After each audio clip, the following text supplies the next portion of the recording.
आज जब से हम जामनगर उतरे तब से हमको श्री द्वारिका और द्वारिकाधीश जी का ही स्मरण, यहां का भाव स्मरण हो रहा था। जितने भी गृहस्थाश्रमी अगर कथा सुन रहे हैं तो बहुत ध्यान से सुनिएगा। प्रत्येक गृहस्थाश्रमी के लिए द्वारिका गुरु स्थान है, यहां जरूर आकर के प्रणाम करके जाया कीजिए। एक गृहस्थाश्रमी को अपने जीवन में क्या क्या नियमों का पालन करना चाहिए, एक व्यापारी को क्या क्या नियमों का पालन करना चाहिए, एक कर्मठ व्यक्ति को, एक धनवान व्यक्ति को, एक विप्र को, एक ब्राह्मण को किन किन नियमों का, वो द्वारिका से सीखिए। द्वारिका लीला सामान्य लीला नहीं है।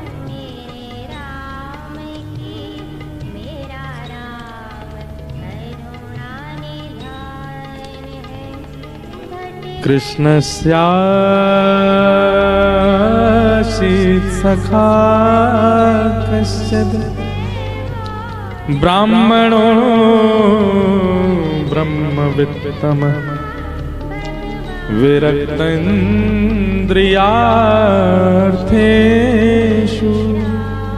प्रशान्तात्मा जितेन्द्रियः। बहुत सावधानी से सुनिएगा। आप सावधानी से सुनेंगे तो हम सावधानी से ही सुनाएंगे आप, और आपकी सावधानी हटी और दुर्घटना घटी। इसलिए दुर्घटना ना हो जाए, दुर्घटना और तो क्या होगी। इससे बड़ी दुर्घटना क्या है कि कोई जीवन उपयोगी बात यहां से कही गई और आप सुने ही नहीं। सबसे बड़ी दुर्घटना है। इसलिए बहुत सावधानी से सुनिएगा। हम एक अलग भाव में आए इस बार द्वारिका।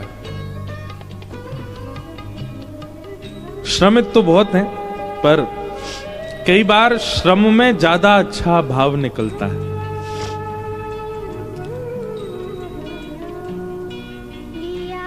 सुदामा जी आए द्वारिका।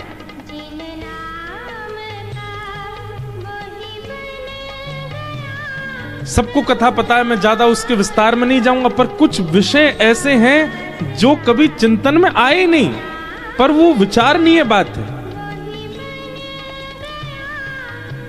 सुदामा जी का आगमन जैसे ही हुआ, भागवत जी में मैं प्रसंग खोल लूं ताकि श्लोक भी बोल सकूं।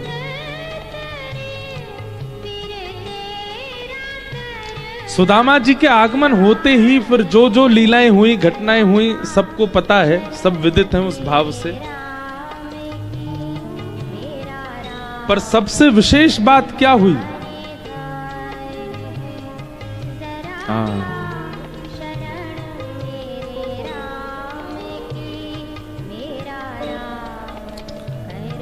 कि सख्युः प्रियस्य विप्रविशे रंग संगति विनिवेद प्रीतो व्यमच्युदपिपिन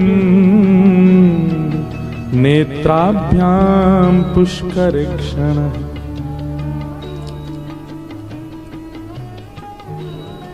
ये बात भी सबको पता है, पर इस बात की गहराई कितनी है कि अपने प्रिय मित्र श्री सुदामा जी को देख करके श्री ठाकुर जी के नेत्र सजल हो गए।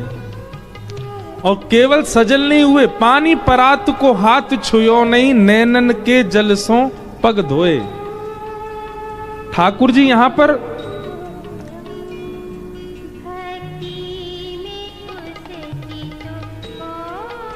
चरण प्रक्षालन कर रहे हैं सुदामा जी का। शुकाचार्य जी महाराज वर्णन करते हैं, अग्रही सिरसा राजन भगवान लोक पावन। भगवान ने केवल आंखों के अश्रुबिंद से चरण धोए नहीं है, अपने अश्रुबिंदुओं से चरण धो करके जो चरण प्रक्षालन जल था उसको मुख से लगाया, उसका पान किया, और पान करने के बाद जो शेष जल था उसको अपने सिर पर डाल के एक सूक्ष्म स्नान मात्र कर लिया ठाकुर जी ने।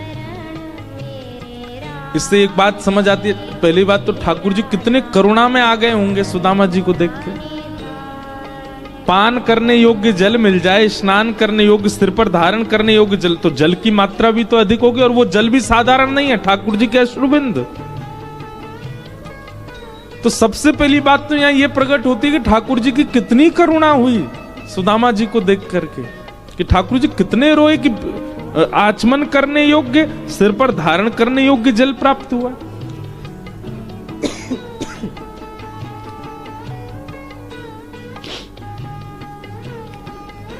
अग्रही छिन सारा जन भगवान लोक पावन, व्यलिम्पद दिव्य गंधेन चंदना गुरु कुंकुमयी। ये सामान्य द्वारिकाधीश नहीं है। कौन है द्वारिकाधीश? चरणों से निकली गंगा प्यारी, जिसने सारी दुनिया तारी, उन चरणों के शीश नवाऊं, हे गिरधर तेरी आरती गाऊं। जिनके चरण स्पर्श करके जल गंगा बन जाता है, और वह गंगा भी कैसी गंगा? जिन गंगा का पान करने से, जिन गंगा में स्नान करने से व्यक्ति के एक नहीं कोटि जन्मों के पाप नष्ट हो जाते हैं। अरे इतना ही नहीं, गंगे गंगे तियो ब्रूयात योजना नाम सतैरपि। बहुत ध्यान पूर्वक सुनिएगा। योजनों दूर से यदि कोई गंगा गंगा गंगा गंगा कह करके पुकारे, मुच्यते सर्व पापेभ्यो, तो भी उसके पाप नष्ट हो जाते हैं। क्यों है गंगा की इतनी महिमा? क्योंकि वो ठाकुर जी के चरणों से निकली है, और वे ठाकुर जी सुदामा जी के चरणों को हाथ में लेकर के बैठे और नेत्रों से नीर बहा करके उनके चरणों को धो रहे हैं, और केवल धो नहीं रहे हैं, उसका आचमन कर रहे हैं, उसको अपने सिर पर धारण कर रहे हैं। पूरी द्वारिका स्तब्ध हो गई, और केवल द्वारिका नहीं, 33 कोटि देवता आकाश से देख रहे हैं, और सब केवल एक ही आकलन लगा रहे हैं कि सुदामा ने ऐसा कौन सा पुण्य किया है कि ठाकुर जी उसके चरण धो करके पान कर रहे हैं। कभी चिंतन नहीं हुआ इस बात पर, ऐसा क्या किया सुदामा ने? सखा तो अर्जुन भी है, सखा तो उद्धव भी है, सखा तो मधुमंगल श्रीदामा भी है, पर सुदामा में ऐसा क्या विशेष है? एक बात स्पष्ट हो गई संपूर्ण द्वारिका में कि ये जो हम दृश्य देख रहे हैं ये पुण्य का फल नहीं है, पुण्य से तो नहीं हो सकता। भैया हम सुदामा जी के बारे में अच्छे से जानते हैं, उन्होंने हिमालय पर जाके तपस्या नहीं करी है।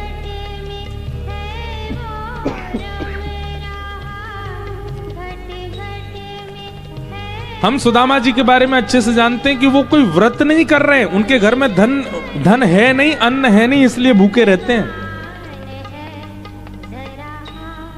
ना कोई व्रत किया, ना कोई तप किया, ना कोई जप किया, ना कोई पुण्य किया। ऐसा क्या किया है सुदामा जी ने कि जो इस स्थिति की दृष्टा पूरा विश्व बन रहा है।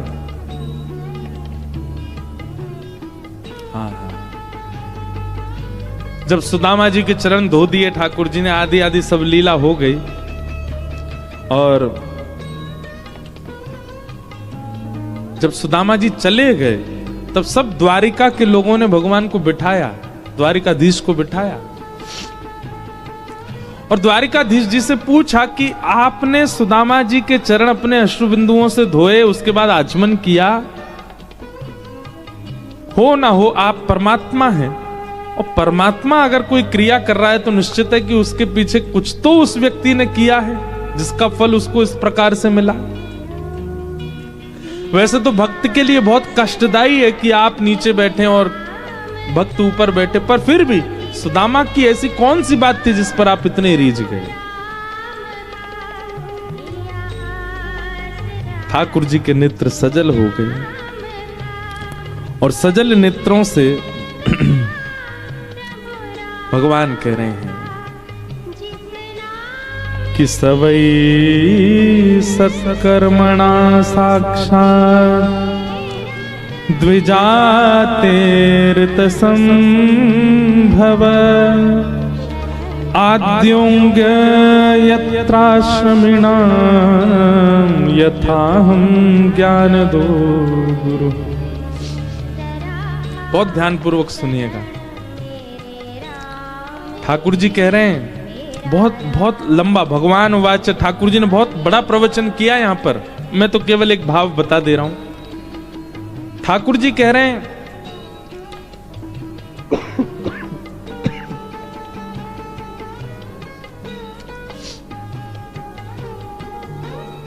कोई परम तपस्वी होकर के भी इस स्थिति का अनुभव नहीं कर सकता जो सुदामा जी ने किया है। कोई परम विरक्त होकर के भी इस स्थिति का अनुभव नहीं कर सकता जो सुदामा जी कर रहे हैं। कोई परम त्याग में जीवन जी करके, परम व्रत में जीवन जी करके, परम पुण्य में जीवन जी करके, जितने भी आप सोचना चाहो, यज्ञ करके, तप करके, जप करके, आदि आदि करके, ये स्थिति किसी के जीवन में नहीं घट सकती जो सुदामा जी की घट रही है। सुदामा जी का ऐसा कौन सा गुण है जिस पर ठाकुर जी प्रसन्न हो गए? भगवान कहते हैं सुदामा के चित्त में जो गुरु निष्ठा है, मुझे वो बहुत प्रिय है। सुदामा की अपने गुरु के प्रति जो निष्ठा है, और उस निष्ठा से गुरु सुदामा पर बड़े प्रसन्न थे। जब मैं विद्यालय में पढ़ता था तो मैंने अनुभव किया, सांदीपनी गुरु जी सुदामा जी से बहुत प्रेम करते थे, और गुरु की प्रसन्नता, सांदीपनी गुरु का सुदामा जी के प्रति जो ये अनंत प्रेम था, वो मुझे विवश कर देता है सुदामा जी के चरणों में बैठने के लिए। उनकी गुरु निष्ठा,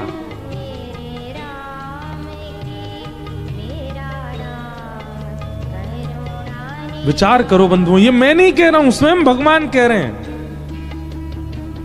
इतने से गुण पर कौन रीझता है? ठाकुर जी रीझते हैं। केवल सुदामा जी की गुरु निष्ठा का। आज भी सुदामा जी, इतने दिन हो गए, सुदामा जी के घर में भोजन नहीं है, सुदामा जी के पास पहनने के लिए वस्त्र नहीं है, सुदामा जी के घर में वर्षा हो जाए तो कमर कमर तक जल भर जाता है। ऐसी स्थिति में भी हम आप लोग होते ना तो गुरु जी के पीछे पड़ जाते हैं कि गुरु जी कैसे गुरु जी हो आप, आपको गुरु जब से बनाया तब से हमारे तो दिन बिगड़ गए। पर सुदामा जी आज भी नित्य अपने गुरु को स्मरण करते हैं और गुरु की कृपा का अनुभव करते हैं। और गुरु कृपा में क्या कहते हैं? हे गुरुदेव भगवान, आपकी कृपा से धन भले ही नहीं है, अन्न भले ही नहीं है, वस्त्र भले ही नहीं है, पर एक चीज है, क्या? नित्य कृष्ण स्मृति है चित्त में। नित्य कृष्ण याद रहते हैं मुझको, ये सबसे बड़ी कृपा है आपकी। हम संसारी लोग कृपा को किसी और दृष्टिकोण से देखते हैं, पर सुदामा जी की दृष्टि अलग है। सुदामा जी कहते हैं मुझे रोज कृष्ण स्मरण में आते हैं, ये मेरे गुरु की कृपा है। चाहे कैसी भी स्थिति बन जाए, चाहे कैसी भी परिस्थिति बन जाए, पर मैं ठाकुर जी को भूलता नहीं, ये गुरु कृपा है। ये विषय पढ़ते समय, बोलते समय मुझे अपने ऊपर भी बड़ा आनंद हो रहा था कि ठाकुर जी ने ऐसा जन्म दिया, ऐसा जीवन दिया कि एक दिन भी बिना कृष्ण स्मरण के नहीं निकलता। हम आपको बहुत सत्य बात कह रहे हैं। साल के कई ऐसे दिन होते हैं, उन दिनों में शायद परिवार को याद नहीं कर पाता हूं मैं। साल के कई ऐसे दिन होते हैं कि अपने घर के कई सदस्यों के जन्मदिन पर बात भी नहीं कर पाता मैं। हम दिसंबर के निकले हैं, अब होली पर जाएंगे घर। घर की विस्मृति बन जाएगी, प्रियजनों की विस्मृति बन जाएगी, मित्रों की विस्मृति बन जाती है, पर एक भी दिन ठाकुर जी की विस्मृति के बिना नहीं निकलता है। ये बहुत बड़ी कृपा है, ये गुरु की कृपा है। एक दिन भी ठाकुर जी के बिना नहीं निकलता, ये बहुत बड़ी कृपा है। सुदामा जी महाराज इस बात को कहते हैं, अयम ही परमो लाभो उत्तम श्लोक दर्शनम भैया देखो आप लोग द्वारिका आए ना, यहाँ द्वारिका लीला ही चलेगी 7 दिन। कभी सुदामा चरित्र, कभी विवाह का प्रसंग, कभी कुछ। अब हम स्वच्छंद हैं, खूब आनंद से खुल के बोलेंगे, इसलिए सुनिए। सब जगह नहीं होती है ऐसी बात।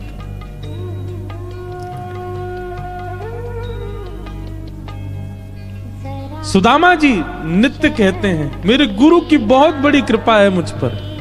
और वो कृपा किस चीज में देखते हैं कि चाहे जैसी परिस्थिति परिवार की हो जाए, पर मैं कृष्ण को कभी नहीं भूलता, मैं द्वारिकेश को कभी भूलता नहीं हूं।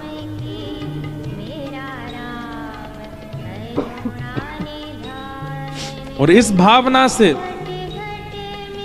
श्री सुदामा जी रोज अपने गुरु का स्मरण करते हैं। आज वही सुदामा जी जैसे ही द्वारिका आए हैं, ठाकुर जी ने जैसे सुदामा जी को देखा, देखते ही ठाकुर जी के नेत्र बंद हुए और सुदामा जी की सारी परिस्थिति दिखने लगी। खाने के लिए अन्न नहीं है, पहनने के लिए वस्त्र नहीं है, रहने के लिए घर नहीं है, बच्चों को खिलाने के लिए अन्न नहीं है, पढ़ाने के लिए साधन नहीं है, पत्नी को देने के लिए साड़ी नहीं है। और ऐसी स्थिति में भी सुदामा रोज प्रसन्न चित्त होकर के अपने गुरु को प्रणाम करता। आपकी बहुत बड़ी कृपा है मुझ पर। क्यों? भले ही कोई साधन मेरे पास नहीं है। अरे व्यक्ति के पास में एक साधन ना हो, हम लोग अगर रोज श्रीमन नारायण भगवान का स्मरण करते हैं, रोज अपने गुरु की अष्टाक्षरी माला करते हैं, एक दिन अगर बुखार आ जाए हमको, गुरु जी आज बुखार आ गया, आज माला नहीं कर पाएंगे, क्षमा करना गुरु जी। घर में एक चीज विपरीत हो जाए, एक चीज, तो हम सबसे पहले क्या करते हैं? ठाकुर जी के लिए जो नियम बनाए उसका त्याग सबसे पहले करते हैं हम लोग।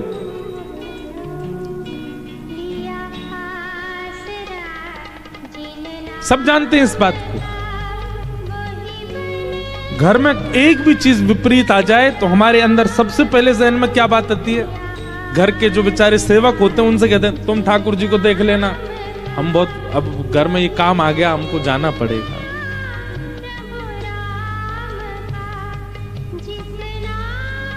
सबसे पहले ठाकुर जी को भूलने का काम करते, पर सुदामा जी नहीं। अन्न नहीं है, जल नहीं है, वस्त्र नहीं है, कुछ भी नहीं है, फिर भी रोज अपने गुरु को प्रणाम करके धन्यवाद कहते हैं। हे नाथ, इतनी विपरीत परिस्थिति होने के बाद भी मैं द्वारिकेश को कभी भूलता नहीं हूं। ये मेरे गुरु की बहुत बड़ी कृपा है। मैं अपने मित्र को, सखा को कभी नहीं भूलता। श्रीमद् भागवत जी में कभी सुदामा चरित्र पढ़ के देखिए। भगवान ने सिंहासन पर नहीं बैठाया सुदामा जी को, उस पर्यंक पे बैठाया जिस पर रुक्मणी और श्री कृष्ण दोनों विराजमान होते हैं। इतना साम्यवर्ती। एक होता है कि आपने अपनी चेयर पर बैठा दिया, पर एक होता है कि आपने अपने घर की गद्दी पर ही बैठा दिया।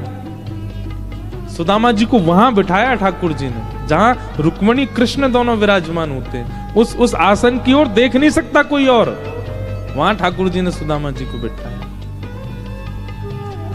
और केवल सुदामा के अंदर क्या है? गुरु निष्ठा। भगवान ने यहां पर 1 2 3 4 5 6 7 8 9 10 11 12 13 14 15 16 श्लोकों में केवल सुदामा जी की प्रशंसा, और उस प्रशंसा में केवल एक बात, सुदामा की गुरु निष्ठा। अद्भुत है। उस गुरु निष्ठा पर ठाकुर जी प्रसन्न हो। हमारे श्री द्वारिकाधीश प्रभु के अंग सेवी और हमारे बड़े प्रिय, जिनका आशीष खूब प्राप्त होता है, श्री चित्रांग पुजारी जी पधारे हैं श्री द्वारिकाधीश जी के यहाँ से। सब श्रोताओं की ओर से, व्यास मंच से हमारे पूज्य चित्रांग जी को बहुत बहुत वंदन, बहुत बहुत अभिनंदन। जय।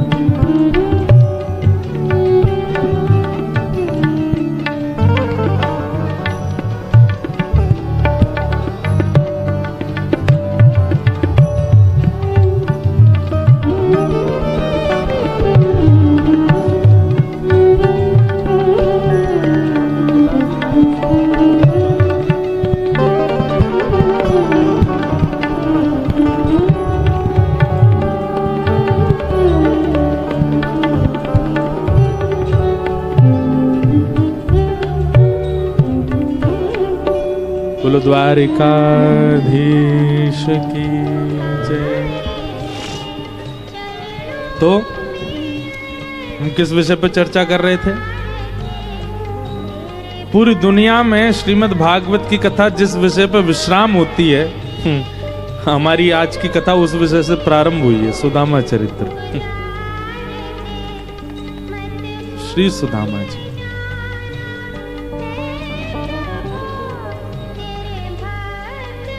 श्री द्वारिकाधीश से गृहस्थ आश्रम सीखना। और हम ये बात बहुत विचार करके, उम्र तो इतनी नहीं है हमारी, अनुभव भी इतना नहीं होगा, पर लेकिन श्रीमद् भागवत की सेवा करते करते कोई भाव प्रकट हो रहा है तो कोई अन्यथा नहीं होगी बात। हर गृहस्थ आश्रमी को द्वारिका आना चाहिए और श्री द्वारिकाधीश जी से एक सहज और सुगम गृहस्थ आश्रम कैसे निभे उसकी कामना करनी चाहिए। द्वारिकाधीश दिखाएंगे।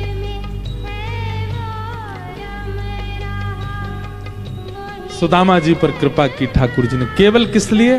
भरोसो दृढ़ चरणन के, सूरदास जी कहते हैं, गुरु कृपा। ठाकुर जी इस बात से प्रसन्न है कि सुदामा कभी भी शिकायत नहीं करता है अपनी स्थितियों की, बल्कि अपनी प्रत्येक स्थिति में धन्यवाद और कहते हैं गुरु जी को। ठाकुर जी की बड़ी कृपा, गुरु जी की बड़ी कृपा, कितनी विषम स्थिति में भी मैं ठाकुर जी को, द्वारिकेश को भूला नहीं, स्मृति बनी रहती। अच्छा, एक और बात, कई बार परिस्थिति बहुत बिगड़ने पर ठाकुर जी की भय के कारण स्मृति बनती है। जैसे हमारी परिस्थिति बिल्कुल विलग हो गई है, विपरीत चल रही है,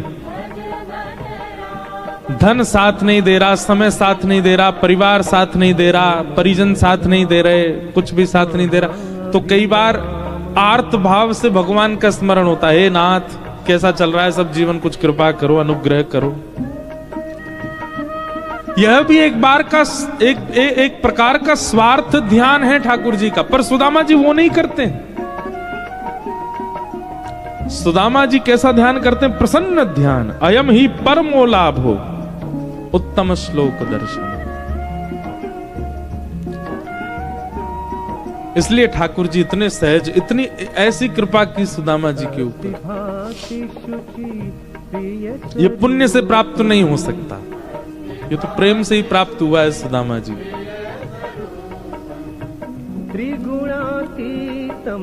श्री वल्लभ नख चंद्र छटा बिन सब जग माहि अंधेरो,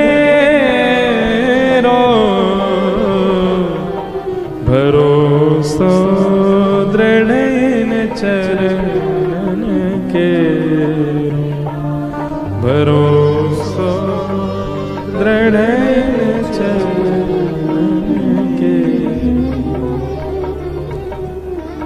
व्यक्ति कोई नियम पालन कर पाए ना कर पाए, कोई साधन कर पाए ना कर पाए, पर आज द्वारिकाधीश जी की नगरी में बैठे हो, एक साधना कर लो बस, गुरु और गुरु के वचनों के प्रति अटूट विश्वास।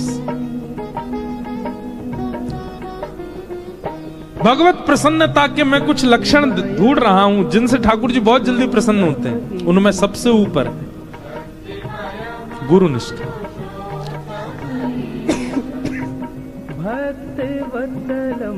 गुरु निष्ठा यदि आपके चित्त में है, आप ठाकुर जी को बहुत जल्दी प्रसन्न प्राप्त कर सकते। गुरु निष्ठा का मतलब ये होता है कि फिर चाहे जीवन में जो हो जाए, आपका गुरु के प्रति संशय या संदेह ना हो,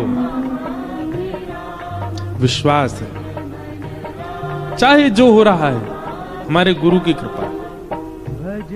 और एक बात याद रखिए, एक जैसा जीवन कभी नहीं रहता। अगर बहुत अच्छा है, मीठा ही मीठा बहुत ज्यादा खा लिया है, तो जीव को फिर पापड़ की इच्छा होगी। बहुत बढ़िया ही चल रहा है, तो कुछ ना कुछ तो डमरू होएगा। और कहीं बहुत ज्यादा ही खट्टा खट्टा खा लिया है, कुछ ज्यादा ही नमक मिर्च ज्यादा ही पाली है, तो फिर मिष्ठान की इच्छा अपने आप ही प्रकट होगी और गुलाब जामुन आएगा सामने। तो ये खटास क्या है जीवन में